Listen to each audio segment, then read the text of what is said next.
अभी कुछ खास उतना कमी देखने को नहीं मिली, लेकिन छात्रों के ऊपर मुसीबत थोड़ा सा देखना पड़ रहा है जब प्राइस महंगी हो गई है, एलपीजी महंगा हो गया, होटल्स के खाने महंगे हो गए, तो ऑब्वियस बात है जो मिडिल क्लास बच्चे हैं उनके लिए अगर 200-300 जो चीज़ें भी महंगी हो जाती है तो उनके ऊपर बहुत बड़ा बर्डन है। कोई सरकार हो उसे सबसे ज़रूरी होनी चाहिए कि पब्लिक की चीज़ों को ध्यान से रखे,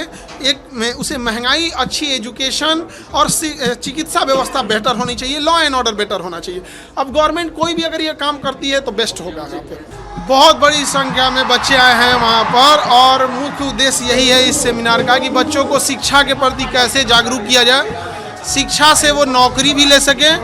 नौकरी के साथ साथ जब नौकरी हो जाए तो उसके साथ साथ वो बिजनेस कर सके,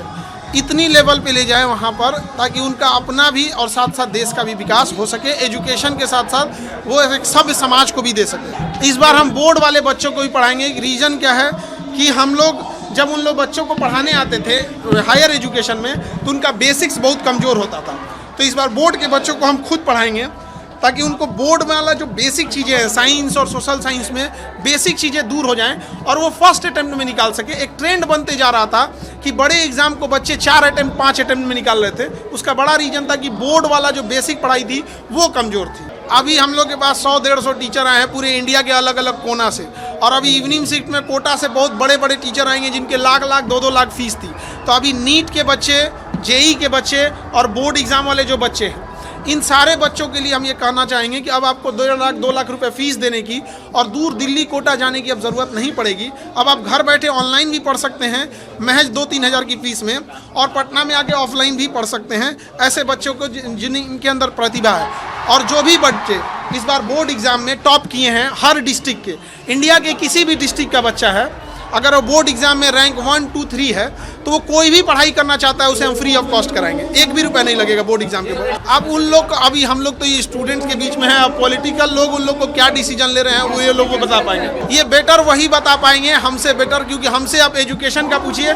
हम एजुकेशन में और बेटर करना चाहते हैं। और अभी हॉस्पिटल में हमने ब्लड बैंक की जरिए शुरुआत कर रहे हैं, और हम एक ऐसी प्रथा बनाने चाह रहे हैं देश में कि जब कोई बीमार पड़े और सीरियस बीमार पड़ता है और दिल्ली, मुंबई बड़े शहर में इलाज करने के लिए जाता है तो वहाँ उसका कोई रिलेटिव नहीं मिलता है, और जब उसे ब्लड की ज़रूरत पड़ जाती है तो मजबूरी में हॉस्पिटल कहता है कि आप 4 यूनिट पहले ब्लड लेके आइए तब देंगे, हॉस्पिटल की भी मजबूरी है। तो अभी हम एक ऐसा ब्लड बैंक बना रहे हैं जहाँ पर आप देना चाहें, डोनेट करना चाहें तो बेहतर है, लेकिन मजबूरी में किसी को ये नहीं कहना पड़ेगा कि नहीं हमें एक डोनर चाहिए तभी देंगे। और धीरे धीरे ये व्यवस्था देश में बने, और इसकी शुरुआत यहीं पाटलिपुत्र मगध की धरती से बने। ये अखंड भारत की राजधानी है, और यहाँ हम एक तरह की ये व्यवस्था लाएं कि आने वाले 10-5 सालों में कि जब किसी को ब्लड की ज़रूरत पड़े तो एक्सचेंज के लिए झमेला नहीं होना पड़े। जैसे हम मेडिकल पे जाते हैं, दवा खरीदते हैं, वैसे हमें इजीली ब्लड अवेलेबल हो सके। देखिए, ये हम लोग ने ट्रंप जैसे इंसान को बंदर के हाथ में अस्तूरा पकड़ा दिए हैं, ये कुछ भी कर देगा। और हमारे जैसा गुट निरपेक्ष देश जो शांति का प्रतीक है, जहाँ हम युद्ध नहीं बुद्ध को पढ़ाते हैं,